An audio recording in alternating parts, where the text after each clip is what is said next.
بسم اللہ الرحمن الرحیم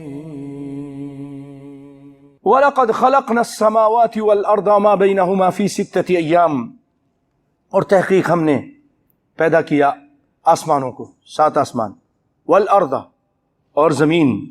قرآن پاک میں ایک جگہ اللہ تعالیٰ نے کہا، زمین کے بارے میں کہا مثلہن، اسی کی طرح 7 زمینیں، اور حدیث میں والارضین السبع، حدیث کے اندر آیا ہے ہم نے پیدا کیا آسمان کو، زمین کو، وما بینہما، ان کے درمیان جو کچھ بھی ہیں، جو کچھ بھی نظر آ رہی ہے، درخت ہوں، پہاڑ ہوں، چاند سورج ستارے ہوں، سب کچھ اسی نے پیدا کیا، فی 6 ایام، 6 دنوں میں، وما مسنا من لغوب، اور ہم کو کوئی تھکن نہیں پہنچی۔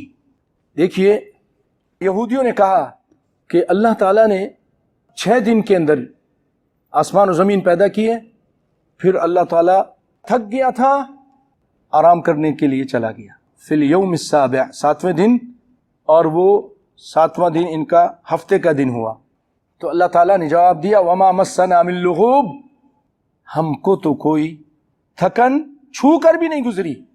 اور ایک اور جگہ فرمایا، کیا یہ نہیں دیکھتے کہ اللہ تعالیٰ جس نے آسمانوں کو پیدا کیا اور زمین کو پیدا کیا، وَلَمْ يَعْيَ بِخَلْقِهِنَّ، اس کو تھکن نہیں ہوئی ان کی پیدائش کی وجہ سے۔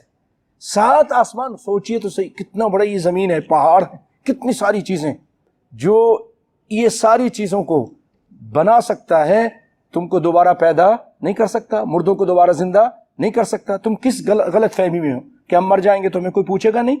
تم کو پوچھا جائے گا۔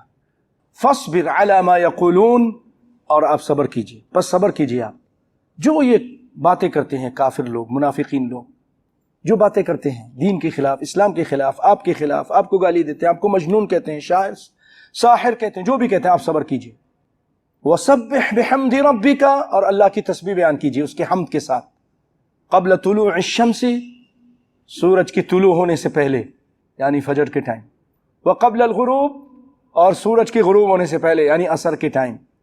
بھائیو، شروع اسلام میں یہ تھا، معراج سے پہلے مسلمانوں پر 2 نمازیں فرض تھی، وَكَانَتِ الصَّلَاةُ الْمَفْرُوضَةُ قَبْلَ الْإِسْرَاءِ 2، ایک فجر کے ٹائم، اور دوسری نماز مغرب سے پہلے، غروب سے پہلے عصر کی نماز، اور رات کی نماز یہ واجب تھی نبی صلی اللہ علیہ وسلم پر، اور امت پر بھی واجب تھی 1 سال تک، حولاً، وَقِيَامُ اللَّيْلِ كَانَ وَاجِبًا عَلَى النَّبِي صلی اللہ علیہ وسلم وعلى أُمَّتِهِ حولاً، 1 سال تک، ثم نسخ فی حق الامت وجوبہ، لیکن امت سے، باقی لوگوں سے، نبی صلی اللہ علیہ وسلم تو ہمیشہ پڑھتے رہے، لیکن امت سے اس کا وجوب ختم کر دیا گیا۔ تہجد پڑھو تو بہت اجر ثواب ہے، نہیں پڑھو تو کوئی گناہ نہیں، لیکن بہت سارے اجر سے تم محروم ہو جاؤ گے۔ پھر اللہ تعالیٰ نے نسخ اللہ تعالی ذلک کلہ، اور اللہ تعالیٰ نے پھر سارا کا سارا یہ جو تھا سب کچھ ختم کر دیا، منسوخ کر دیا معراج والی رات۔ کیسے؟ 5 نماز فرض کر کے، ب5 صلوات، لیکن ان 5 نمازوں میں وہ 2 نمازیں باقی ہیں، وہ کون سی؟ فجر کی نماز اور عصر کی نماز۔ اس کی اہمیت دیکھیے، بہت سارے لوگ کام سے آ کے تھکے ہوتے ہیں، سو جاتے ہیں، بہت سارے لوگ رات کو ایسا مزے لے کے سوتے ہیں کہ صبح نہیں اٹھتے ہیں۔ نبی صلی اللہ علیہ وسلم فرمایا کہ اگر تم کو پتہ چل جائے کہ ان نمازوں میں کتنا اجر و ثواب ہے، تو تم اگر چل نہیں سکو گے تو گھسٹ کے آؤ گے فجر کی نماز میں اور عشاء کی نماز میں۔ اور عصر کے بارے میں فرمایا کہ جس کی عصر کی نماز نکل گئی، فقط وطر اہلہ ومالہ، ایسا ہے جس کے اس کے اہل اور مال سب کچھ تباہ و برباد ہو گئے۔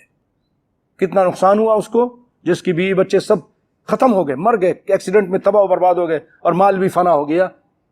اس کی مثال ہے جس کی عصر کی نماز نکل جاتی ہے۔ تو یہ 2 نمازیں ابھی تک باقی ہیں۔ وَمِنَ اللَّيْلِ فَسَبِّحْهُ، اور رات کے ٹائم اس کی تسبیح کیجیے، یعنی تہجد پڑھیے۔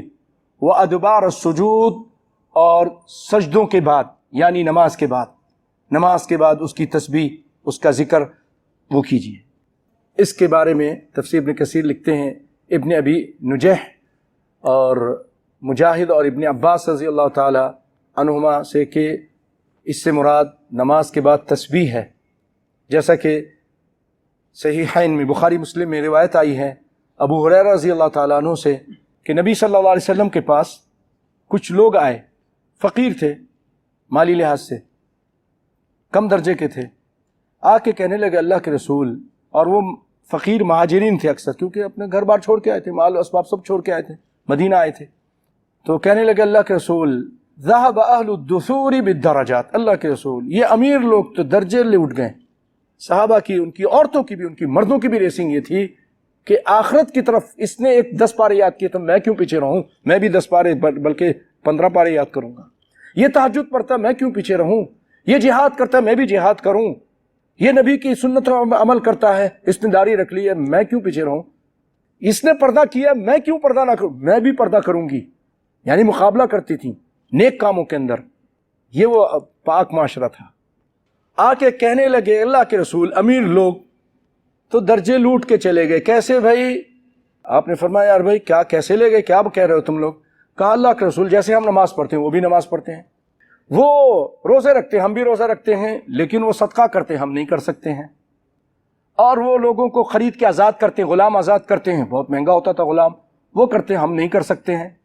جذبہ دیکھا، شوق دیکھا تھا۔ آپ نے فرمایا کہ میں تم کو ایسی چیز نہ بتا دوں اگر تم وہ کرو جو تم ان لوگوں سے آگے نکل جاؤ گے اور تمہاری طرح پھر کوئی ہوگا نہیں۔ تو کہا اللہ رسول بتائیے کیا ہے؟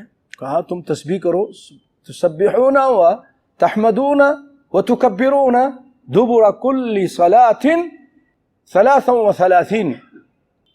اب انہوں نے یہ نماز کے بعد بیٹھ گئے، سبحان اللہ سبحان اللہ سبحان اللہ سبحان اللہ، آرام سے بولنا چاہیے۔ یہ اتنی اہم تسبیح ہے کہ اس کو پڑھ لے سمندر کی جھاگ جتنے گناہ اللہ تعالیٰ معاف کر دیتا ہے، لیکن پڑھے بھی تو طریقے سے نا، اور موحد ہو، متبع سنت ہو، نبی کا صحیح ماننے والا ہو اور شرک نہ کرنے والا۔ تو اب یہ بیٹھ گئے تسبیح کر رہے ہیں۔ امیر لوگوں نے دیکھا، امیر صاحبہ نے، یہ کیا کر رہے ہیں؟ تو اب سب کے اتفاق تھا کہ سب نے جا کے پوچھا تھا، تو اب وہ آئے ان سے پوچھنے کے لیے، ارے تو ہمیں بتاؤ، نہیں بتا، تم کو نہیں بتائیں گے، تم سے تو مقابلہ ہے۔ اب انہوں نے کہا اگر تم نہیں بتاؤ گے رسول اللہ سے پوچھ لیں گے۔ رسول اللہ کے پاس گئے، اللہ کے رسول یہ لوگ کے بیٹھ کے کیا کر رہے ہیں، یہ بتائے تو صحیح ہمیں۔ اب آپ صلی اللہ علیہ وسلم تو دین نہیں چھپا سکتے تھے، آپ نے بتا دیا۔ اب انہوں نے بھی شروع کر دیا۔ نماز کے بعد ہم بھاگتے ہیں، تیزی، سبحان اللہ، ایک سلام پھرتا السلام علیکم رحمۃ اللہ، دوسری سلام پھیرنے کی دیر ہوتی، تھوڑی دیر بعد باہر، اور وہاں 1 گھنٹے تک کھڑے ہو کے باتیں کرتے رہیں گیٹ پر، مسجد کے باہر۔ یہاں تھوڑی دیر بیٹھنا شیطان نہیں بیٹھنے دیتا۔ جب انسان نماز پڑھ کے بیٹھا ہے، فرشتے اس کے لیے بخشش کی دعائیں مانگ رہے ہیں، اللہم اغفر لہ، اللہم ارحمہ۔ اسی لیے علماء کہتے ہیں جس کے بہت زیادہ گناہ ہے وہ مسجد میں بیٹھا رہے، فرشتوں کی دعائیں لیتا رہے، اس کے گناہ اللہ معاف کر دیں گے۔ اور نماز کے انتظار میں اگر آپ بیٹھے ہیں تو ایسے ہیں جیسے آپ نماز میں بیٹھے ہیں۔ بھائی ہم کیوں اپنا نقصان کرتے ہیں، بیٹھیں تھوڑی دیر کے لیے۔ اب صحابہ کرام نے بھی اب سب بیٹھ گئے۔ اب یہ پھر آئے، اللہ کے رسول جو ہم کرتے تھے اب انہوں نے شروع کر دیا، اب ہمارا تو پھر وہی مسئلہ ہو گیا کہ ہم تو ان سے پیچھے ہو گئے۔ اللہ دیکھو ان کی سوچ، ان کا جذبہ، ان کا احساس، ہمارے اندر بھی اللہ تعالیٰ یہ احساس پیدا کر دے، آمین یا رب العالمین۔ آپ نے فرمایا ذالک فضل اللہ یؤتیہ من یشاء، یہ تو اللہ کا فضل ہے، اب جس کو چاہے دے، اب میں کیا کر سکتا ہوں، یہ تو اللہ کا فضل ہے، اس کی مرضی ہے۔